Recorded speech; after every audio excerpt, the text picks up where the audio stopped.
అందరికీ నమస్తే అండి. ఎంతైనా అమ్మ చేసి పెడితే పిల్లలకు కొంచెం ఇష్టమే కదండి. ఏమ్మా అవునా కదా? ఇప్పుడు ఈ మధ్య కాలంలో నేను వంటలు చేసి పెడతా ఉంటాను.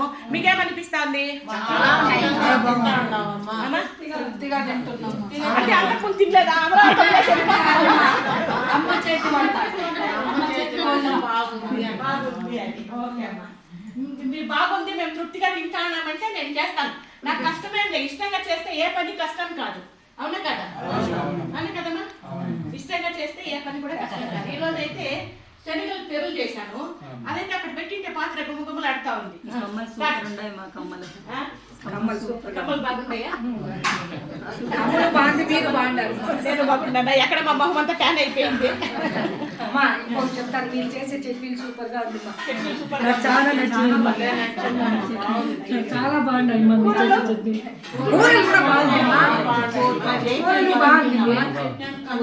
చట్నీ చట్నీ ఏమైనా తెల్లమ్మా బాగుంది. అందుకే డాడీ చెప్పేదాకా అది తమ్మకాయ చట్నీ చేశాను. మొన్న రోజు తమ్మకాయ చట్నీ అది బాగుంది. తమ్మకాయ అంటేనే తెలియదేమో. తమ్మకాయ చట్నీ చేశారు, సూపర్ గా ఉండింది అనమాట.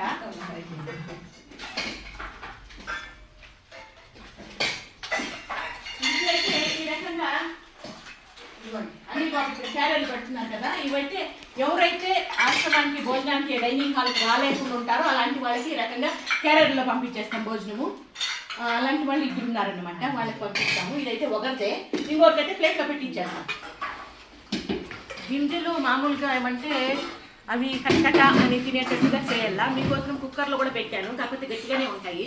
అవి విధానమే అంట, దాన్ని శనగలు తెరువు చేసే విధానమే అంట. మీకు మెరుగుతే తినండా, లేకపోతే మింగద్దంట.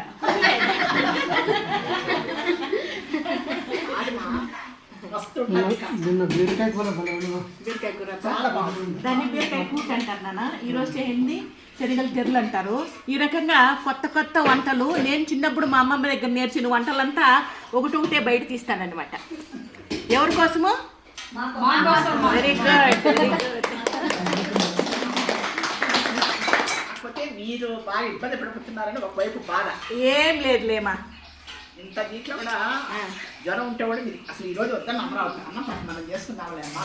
ఇబ్బంది సాయంత్రం వేసుకున్నాను ఎవరో ట్యాబ్లెట్, కొంచెం తగ్గింది, కంట్రోల్గా ఉంది.